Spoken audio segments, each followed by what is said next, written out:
bahwa ketika kita berhenti mempercayai Sang Maha Kuasa, kepercayaan kita akan diperebutkan oleh hal-hal gelap yang ingin memenangkan kita agar percaya padanya. Oh.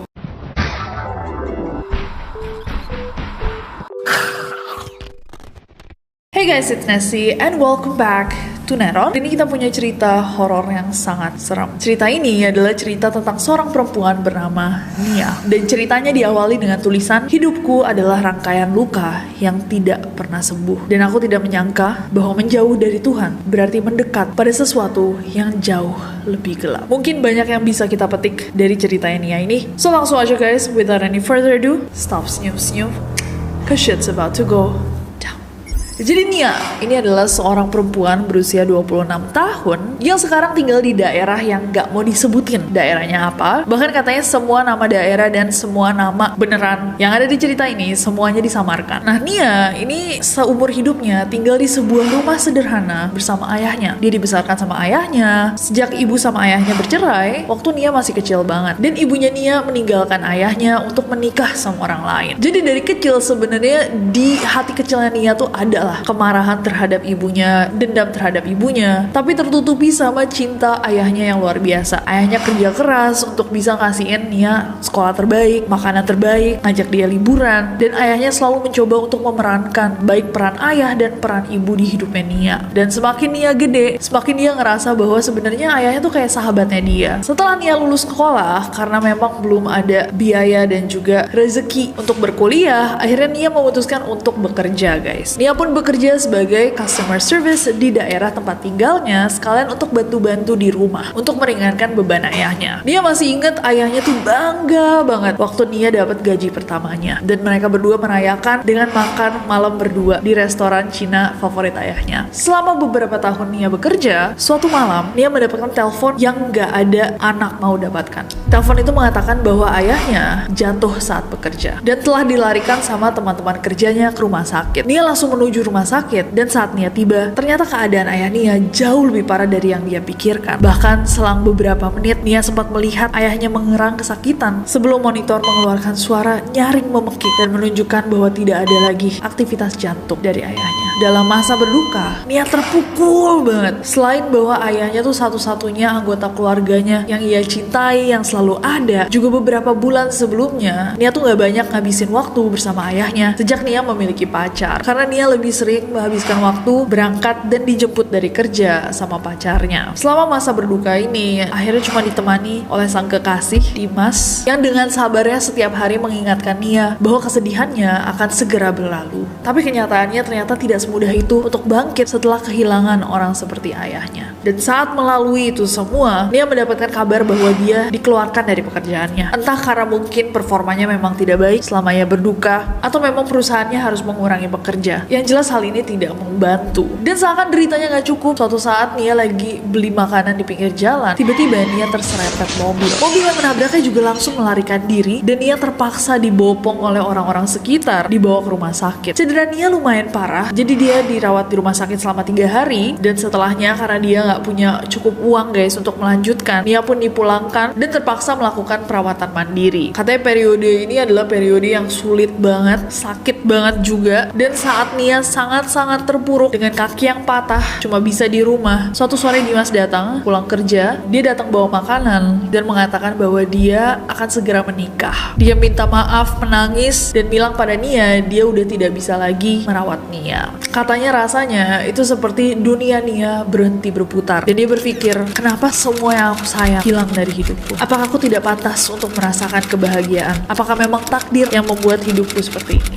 Walaupun Nia terlahir di agama mayoritas, dia cuma mengetahui tentang agama itu dari sekolah. Jadi dari pelajaran yang didapatkan di sekolah seminggu sekali, tapi tidak pernah dipraktikkan, tidak pernah diajarkan juga di kehidupannya. Jadi pada momen-momen seperti ini, Nia pun bingung kepada siapa dia berdoa, apa yang harus dia panjatkan, kepada siapa dia harus memohon. Dengan segala pikiran, takutan, dan kemarahan yang dia rasakan, dia memutuskan bahwa dengan sisa tabungannya yang benar-benar seadanya, dia mau pindah. Dia mau menemukan tempat baru di mana dia bisa memulai kehidupan baru. Akhirnya dia memutuskan untuk pindah ke sebuah kota kecil. Tepatnya dia menulis lingkungan kecil yang jauh dari keramaian kota. Saat mendatanginya pertama kali, dia menemukan bahwa di kota kecil ini hanya ada beberapa toko dan bisnis kecil yang beroperasi. Dia yang pada saat itu masih menggunakan kruk mencoba menanyakan kalau misalkan ada lowongan pekerjaan di salah satu toko tersebut. Akhirnya dia keterima kerja menjadi penjaga toko kelontong. Memang gajinya tidak sebanyak gaji di kota, tapi mestinya cukup untuk hidup sehari-hari di kota kecil itu. Dia juga mendapatkan sebuah kamar di bangunan kontrakan milik sang pemilik toko. Tetangga-tetangga barunya Nia katanya sangat hangat nyambut kedatangan Nia. Nia sering dikasih makanan. Mereka mulai mengajak Nia untuk ikut dalam acara-acara kecil, makan bersama, masak bersama, perayaan ulang tahun.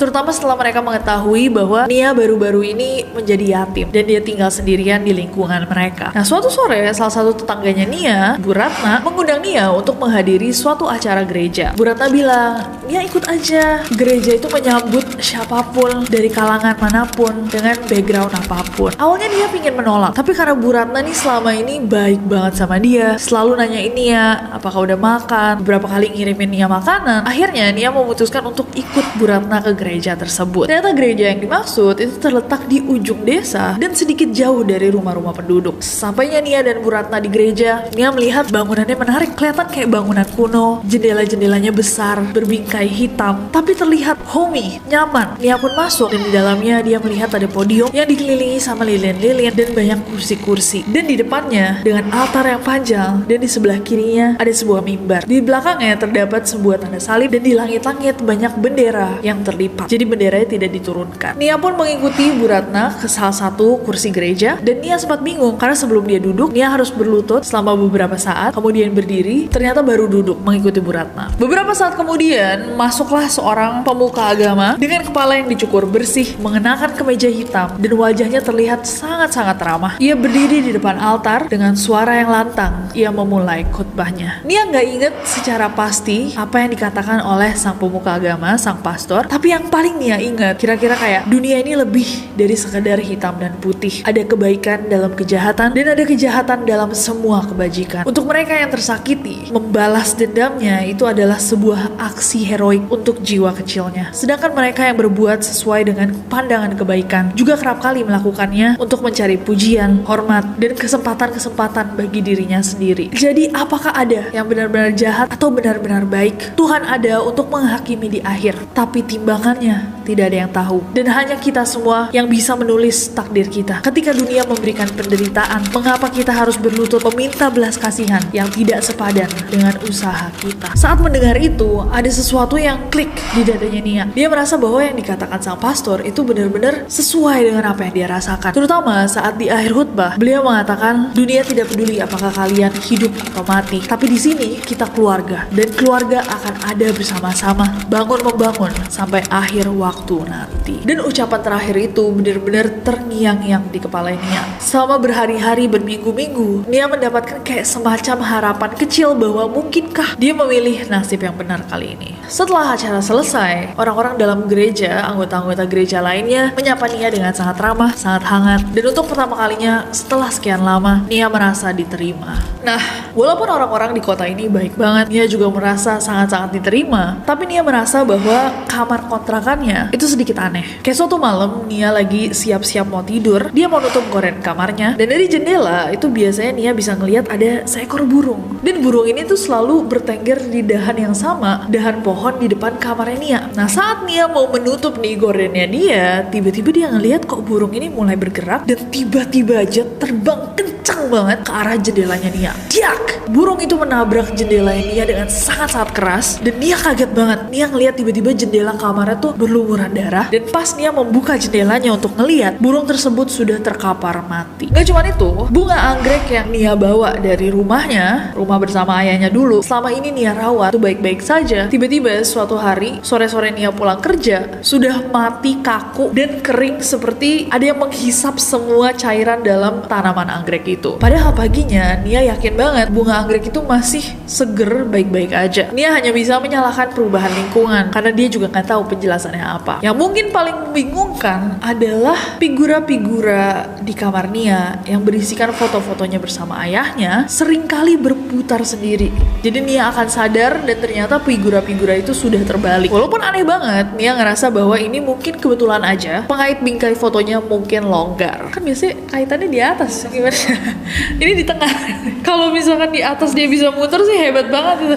Balik lagi ke gereja, sebenarnya masalah-masalah ini gak terlalu penting karena Nia pada saat itu lagi fokus membagi waktunya untuk bekerja dan juga mendatangi acara-acara di desa ini, termasuk acara-acara di gereja. Semakin lama Nia mengikuti kegiatan kegerejaan, Nia juga semakin dekat sama anggota-anggota gereja. Dan walaupun gedung yang Nia datangi ini namanya gereja, tapi gereja yang satu ini tuh terasa berbeda. Nia merasa bahwa gereja ini tidak memaksakan ilmu dari agama atau kitab suci tertentu, ajaran Kristen atau Protestan, melainkan lebih banyak khutbah-khutbah tentang self-help, bantuan diri agar anggotanya bisa hidup mandiri, menemui kekuatan jiwa mereka, memanifestasi mimpinya, mencari goalnya, dan sebagainya. Bahkan kalau menurut Nia, ini lebih kayak seminar motivasi sukses. Dan menurut Nia, ini membuat pembelajaran agama tuh jauh lebih menyenangkan dan menenangkan, karena tidak terlalu menantang logika Nia. Dan Nia juga ngerasa kayak dia tuh terapi motivasi setelah semua trauma yang dia lalui. Di sana, ternyata pemimpin dari gerejanya adalah pastor dengan kepala pelontos yang ditemui atau dilihat sama Nia pertama kali dia datang. Namanya adalah Pastor Rudy. Pastor Rudy sama anggota-anggota lainnya tuh baik banget ke Nia dan dia udah mulai merasakan nih bahwa dia sangat diterima di gereja ini. Pastor Rudy dan anggota gereja yang bersikap sangat baik pada Nia juga membuat Nia merasakan tuh perasaan kekeluargaan yang ada di sana. Suatu ketika setelah acara gereja, Pastor Rudy mendatangi Nia dan memujinya. Dia bilang, "Nia hebat loh,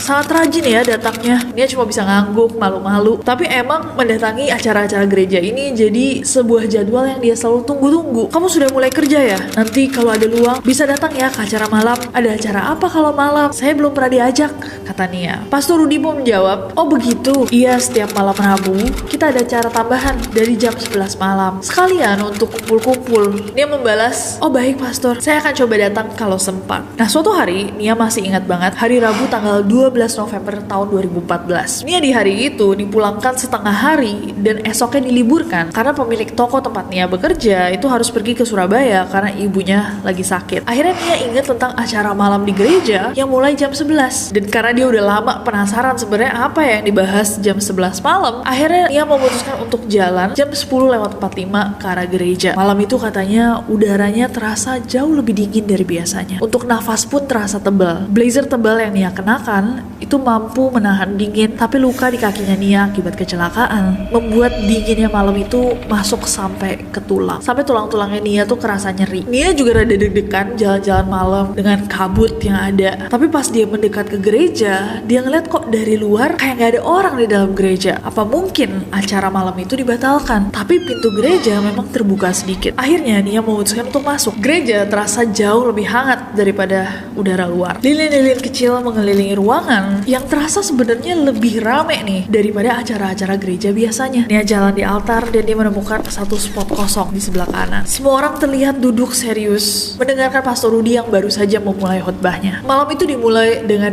doa untuk kita semua. Terima kasih pada Tuhan untuk kesehatan kita. Terima kasih pada tanah sebagai pijakan kita, air yang mengaliri kehidupan kita. Terima kasih pada binatang-binatang dan tumbuhan yang menutrisi kita. Listnya lumayan panjang, diakhiri dengan terima kasih pada iblis dan setan yang sudah memenuhi tugas sulit mereka dalam menggoda dan mengganggu umat manusia. Sang pastor mengatakan, tanpa sang api, kita tidak akan mengerti arti dari air. Tanpa godaan, kita tidak akan mengerti arti dari kuatnya iman dan berserah. Malam itu, Nia tertegun melihat semua orang menundukkan kepala mereka dan menaruh kepala tangan mereka di bawah dagunya pada bagian terakhir dari doa itu. Tapi sisa dari malam itu hanyalah pembacaan doa, refleksi dosa, abis itu makan-makan bersama. Sejak saat itu, Nia mencoba untuk menyempatkan diri kalau Rabu malam untuk datang juga ke gereja. Tapi makin sering nih, Nia datang ke gereja, dia bertanya-tanya kenapa juga semakin sering hal-hal aneh terjadi di rumahnya. Dari beberapa burung yang lagi-lagi menghabisi nyawa mereka di jendelanya Nia dengan menabrakkan diri, figura yang terbalik. Dan suatu waktu pas Nia lagi ngaca siap-siap mau kerja, dia ngelihat pergerakan dari bayangannya di kaca itu lebih lambat dari pergerakan aslinya, alias kayak ada delay gitu. Tapi kan ini kaca, jadi tuh momen yang aneh banget menurut Nia ketika dia ngelihat bayangannya itu seakan mencoba mengejar pergerakan aslinya. Nia kaget banget pada saat itu. Dia juga mencoba untuk ngelihat ini asli atau enggak, tapi karena dia harus kerja, dia abaikan pemikiran itu. Nia juga pada saat itu masih dealing atau masih harus melalui semua kesedihannya, dan semakin lama mulai merasakan adanya dorongan-dorongan kemarahan. Setiap kali ada yang mengganggunya atau setiap kali dia mimpi. Jadi dia waktu itu masih mendapatkan mimpi-mimpi buruk. Terkadang ayahnya di rumah sakit atau mantannya dengan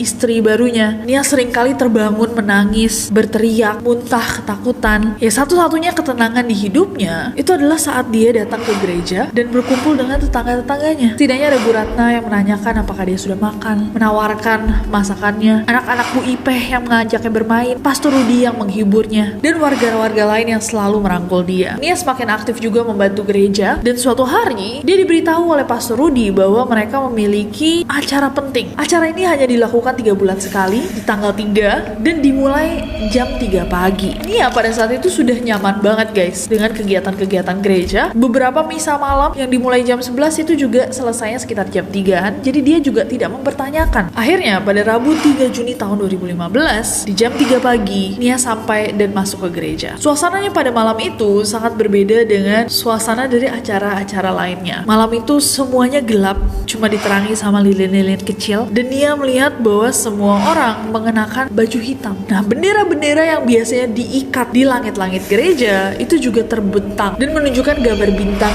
dalam lingkaran. Para anggota gereja juga mulai menyanyikan lagu-lagu yang asing yang tidak pernah Nia dengar. Beberapa liriknya bahkan berisikan nama Pastor Rudi dan doa agar Pastor Rudi bisa membimbing jiwa mereka ke dalam rahmat dan menyelamatkan mereka dari penderitaan. Lagi-lagi di acara tersebut mereka memanjatkan doa berterima kasih kepada iblis, dan dalam acara tersebut mereka juga memanjatkan doa-doa berterima kasih pada Ia yang telah menggoda umat manusia. Doanya mengatakan bahwa tanpa adanya kejahatan tidak ada ruang untuk kebaikan. Selain itu, Nia juga duduk di sana tanpa mengetahui bahwa ada ritual-ritual yang berbeda. Di depan altar, Pastor Rudi mulai memukul satu persatu kepala anggota dengan menggunakan pedang. Dan ada juga salah satu anggota, seorang perempuan yang terbaring di depan altar tanpa menggunakan pakaian. Selagi Pastor Rudi melakukan upacara pengetukan pedang. Saat gilirannya Nia juga dipukul menggunakan pedang tersebut, dan emang gak terlalu kenceng mukulnya, tapi bisa dibilang lumayan sakit. Menurut anggota lainnya, ini adalah simbolisme atas penderitaan makhluk-makhluk yang dikeluarkan dari surga akibat ulah manusia. Setelah upacara pengetukan pedang, ada seorang anggota yang membawa toples berisikan gumpalan merah yang terlihat masih ada asap-asapnya di hadapan Pastor Rudi. Lalu Nia melihat bahwa Pastor Rudi membuka toples tersebut dan mulai mengambil menggunakan sendok gumpalan tersebut dan memakannya. Ketika Nia terlihat kaget dan menanyakan ke orang yang duduk sebelahnya, seorang ibu-ibu parubaya,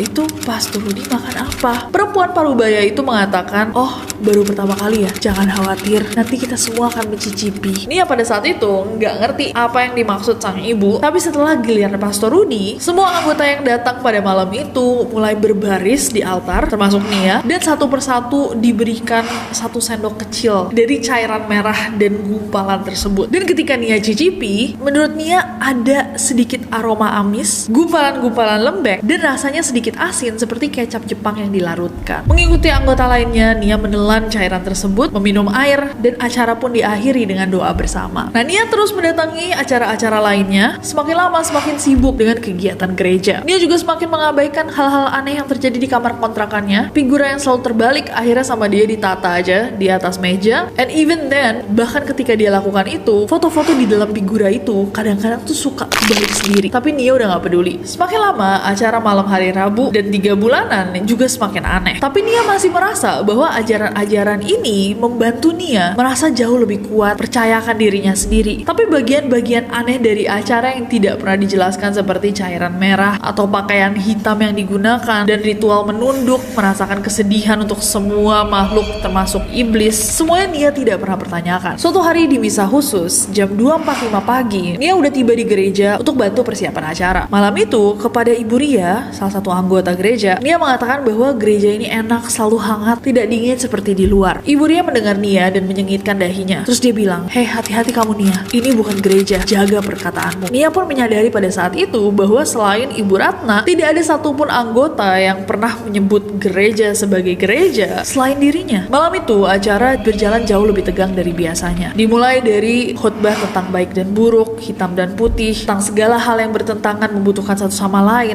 Malam itu Pastor Rudy mengatakan bahwa ada bagian spesial dari acara hari itu. Dia mengatakan dengan lantang, "Malam ini kita mendapatkan kesempatan untuk merasakan kuasaannya, kekuatannya, keabadiannya." Tiba-tiba 3 orang berpakaian hitam dan memakai kalung bintang membawa sebuah karung hitam besar yang harus dipikul bareng-bareng. Karung tersebut pun dijatuhkan di depan mimbar dan pada saat itu jantung Nia berdegup keras. Deg, deg, deg, deg, deg. Pastor Rudy menarik tali pengikatnya dan karung tersebut terbuka. Semua anggota mencoba untuk melihat apa yang ada di dalamnya. Ternyata di dalamnya adalah seorang pria dewasa dengan sumpalan bola besi yang diikatkan sabuk di mulutnya, tangannya yang terikat ke belakang dan kakinya yang diikat jadi satu. Lelaki tersebut disiram sama cairan merah lalu terbangun. Terlihat ketakutan memancar dari matanya, tapi ia tidak bisa lari dengan kaki dan tangan yang terikat. Pastor Rudy pun membacakan sebuah doa yang tidak bisa terlalu didengar sama Nia, lalu berkata, "Ini adalah pendosa. Rian adalah seorang pembunuh yang baru tertangkap dan ditahan di desa sebelah. Ia bermain jadi Tuhan dan mengakhiri hidup ibunya, istrinya, dan anaknya, Email, yang baru berusia 2 tahun. Tapi hari ini ia hadir